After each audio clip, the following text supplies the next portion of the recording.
Hello once again, my precious little ghouls and goblins. Taylor here, ready for another voyage into the dark unknown. Now the internet is a vast wasteland, and that's only the beginning. It goes deeper. A lot deeper. These are top 5 horrifying real stories of the dark web. Let me know down below in the comments which one of these stories is keeping you up tonight.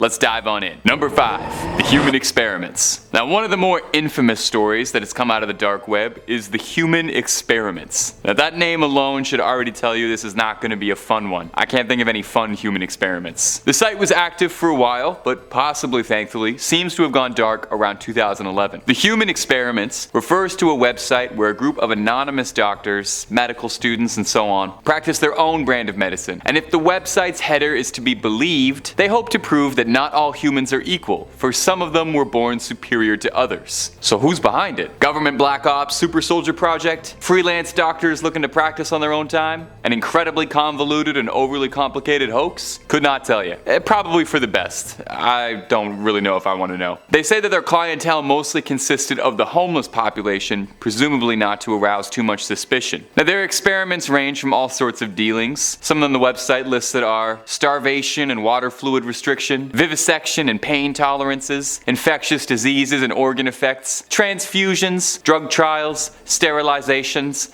and I'm sure some more that aren't listed. I feel like I'm reading off the side effects for a drug commercial. Apparently, if any of their test subjects don't survive their experiments, the bodies would be dissected for further study and dumped discreetly in dumpsters around the city. Now, like most dark web stories out there, there's obviously a fair bit of scrutiny, with some people suspecting this might be a very elaborate, grisly hoax. Why someone would go to this much effort to fake something that most people aren't even going to see, I'm not sure. However, one reporter noted that the test data on the website of the hypothermia and bleach injection experiments are eerily convincing. So either it's a fake and someone did their homework, or I don't really want to think about it. And hey, if you're just looking for really good scary stories, you don't gotta go any further than where you are right now. Just hit a subscribe and we'll get you a scary video or two every single day.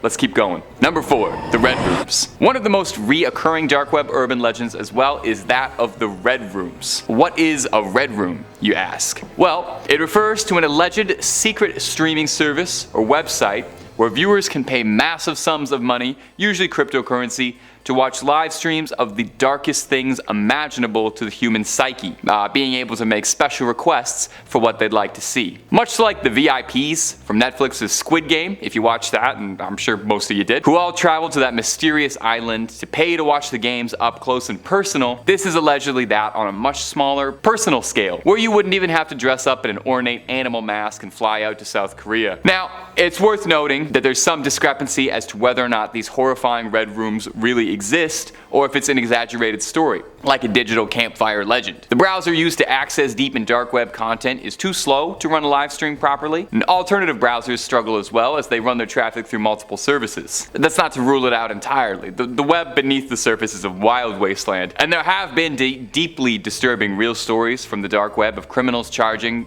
for pay-per-view videos of dark acts. So who's to say? I'm not about to crawl through the dark web anytime soon to find out. Number 3, swatting. Now for those of us who aren't on the internet as much, maybe you aren't super familiar with this term swatting. It has nothing to do with flies, but instead refers to the practice of obtaining a victim's IP address and then anonymously or falsely reporting serious criminal activity at the location, such as a bomb threat, hostage situation, or any other number of things that would necessitate the boys in blue packing up, getting in the van, and kicking down your door. The SWAT team shows up, kicks the front door down, ready to go, and tragically, more often than not, it ends poorly. And it happens to be a huge trend. It's even happened to celebrities like Justin Bieber and Rihanna. One of the biggest targets is gamers and streamers getting locked in vicious rivalries. Well, like many other illegal services, swatting is allegedly something you can buy through the dark web. Worried about the consequences? Don't want to spend money on an expensive trial for going to jail? Well, apparently you can hire someone to SWAT for you. One alleged website offers tiers of service ranging from mild situations to a little worse. They'll bring many people and raid them, all the way to the lofty, the SWAT team comes and from there they'll do anything. Now despite huge sentences for swatting, up to 25 years to life by the way, in case you're wondering, it's still a fairly common occurrence. Disposable phones, encrypted phone numbers, and even Skype have all been tools for the would-be swatter. As such, Various law enforcement agencies across the United States have been trying to crack down on the practice as much as they can in order to dispel any would-be swatters from getting any bright ideas and to dispel any more tragedies from occurring. Number 2. Bedbugs. This one is really out there, but I'm gonna be honest, it's the ones that are really out there that are the ones I'm most interested in, of course. I want to bring you the stuff you probably haven't seen in any other top 5 videos, and this was too good to pass up. On a Reddit thread asking, plainly, what's your dark web story? We had this from user UrbanHawk1, who said that in his time on the dark web, he saw all manner of nefarious business, but none that truly stuck out to him more, none that was stranger than one man who was trying to acquire a massive amount of bedbugs shipped to his home. Naturally, people on the marketplace website were a bit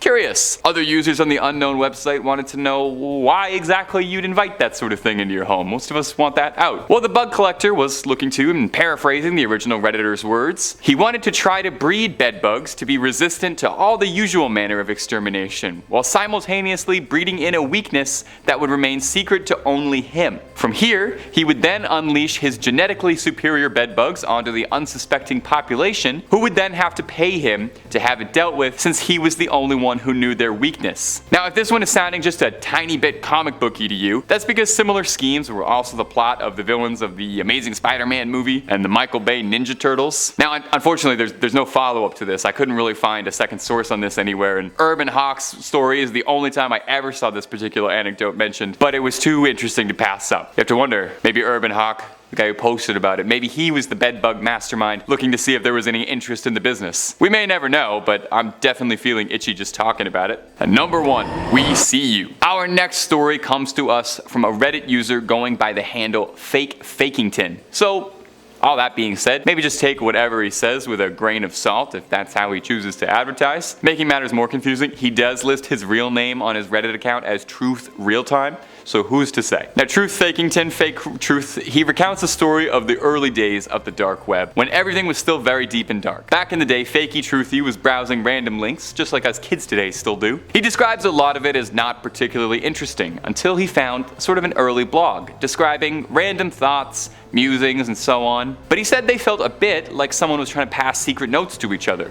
So, curious, he wanted to know more about what he was reading, and he compiled the IPs from the various messages and writings to try and get a better understanding about what he had found. Now, he said he made his way through a digital rabbit hole to find himself in a collection of medical records, the sort of thing that a psychologist or a therapist might keep, perhaps. The images were mostly of faxes and predominantly medical, but also military in nature too. As he was browsing through all of the files he had just uncovered, he noticed a new one had uploaded as he was browsing through them, the timestamp on the upload listing the exact minute he was browsing. The message was named, spine-chillingly, "Hello there. Infinitely braver than I would be." Mr. Fake Truthington opened up the file and saw that it was nothing but plain text that read out, "We see you." And about 15 seconds later, the server dropped altogether.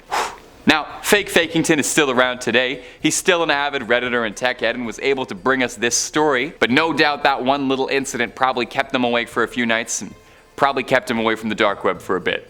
I know I would. That's all from me, my little ghouls and goblins. Thanks so much for watching. Creep on creeping on, and I'll see you in the next one.